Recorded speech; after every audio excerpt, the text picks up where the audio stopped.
Be ready.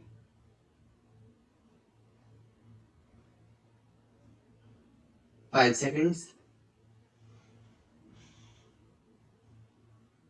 Start. I am thankful to you for having given me this opportunity long last to say a few words on the budget. Already much has been said, and I think the finance minister has come in for his share of congratulations as well as criticisms. So there is not very much to say, but I should like to say a few words. The increased development expenditure and the absence of any new taxation has earned for the budget a good response even from the businessmen. I especially welcome the relief given to the middle classes by raising the exemption limit of income tax in respect of personal income.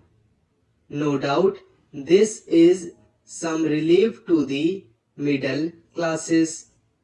But I would request the finance minister, if he could, to raise this exemption limit from rupees 40,000 to rupees 60,000, as that would give substantial relief to the middle classes.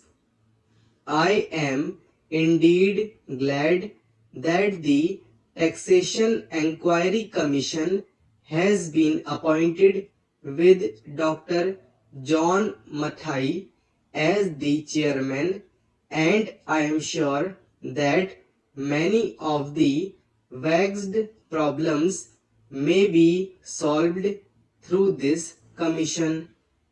At the same time, I would request the finance minister to put off the estate duty bill for the present, since this enquiry commission has been appointed and they may go into this question, for I feel that it is not an opportune moment to put on more taxes on the people. Already, as Mr. Gadgil has pointed out, there are so many taxes on the people. The people are overburdened by taxes and they are just trying to recover their stability. So, in regard to estate duty, I would ask him to consider about it.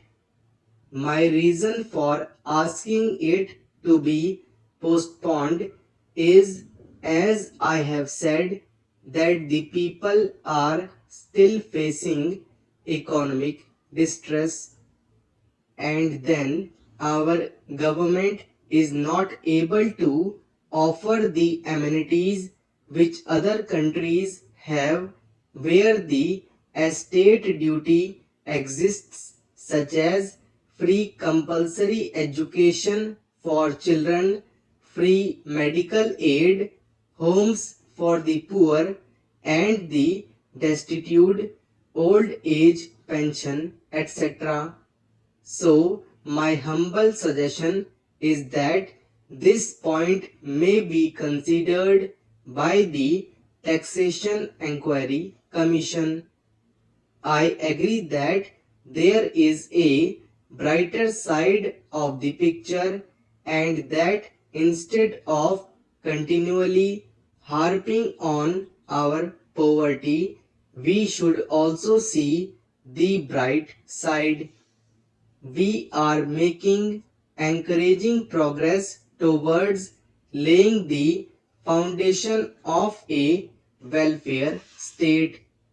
With the cooperation for all and the implementation of the 5-year plan, I am sure, sir, that we should be able to lay the foundations and fulfill the dreams of India.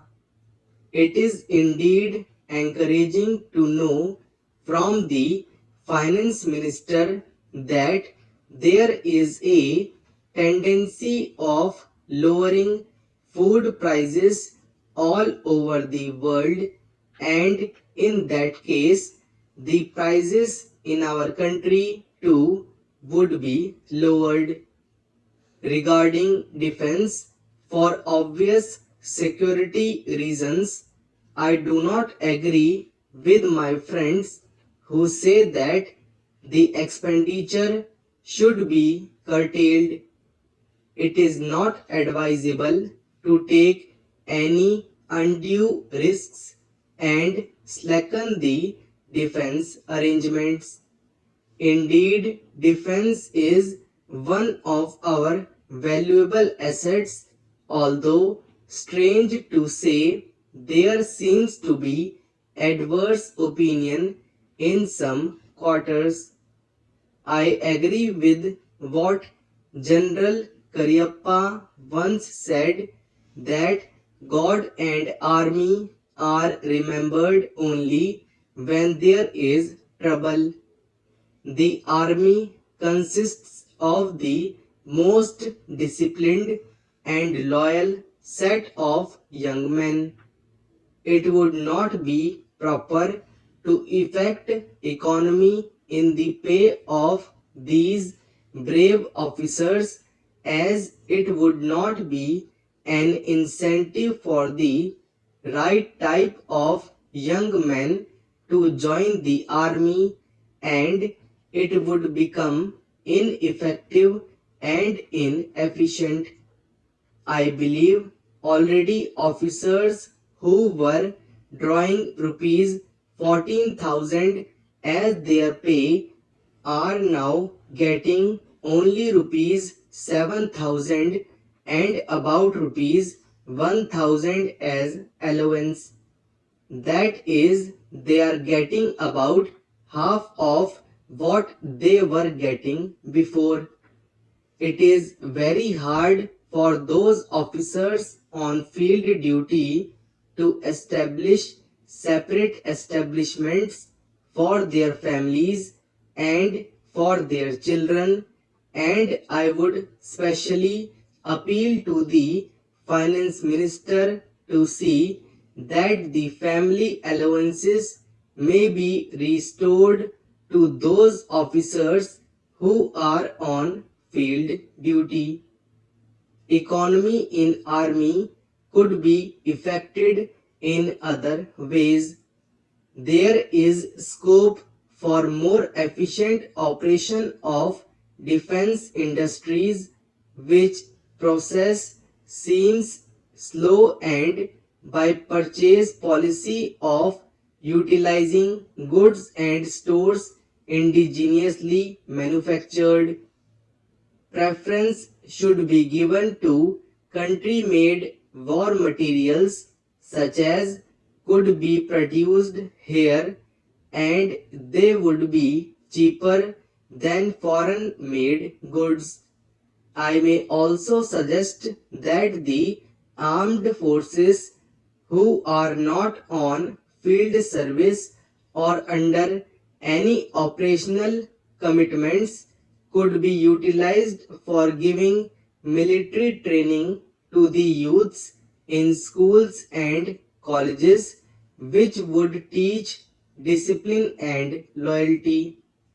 The university authorities should make military training as part of their compulsory education, just as they have adopted social, domestic, and political sciences.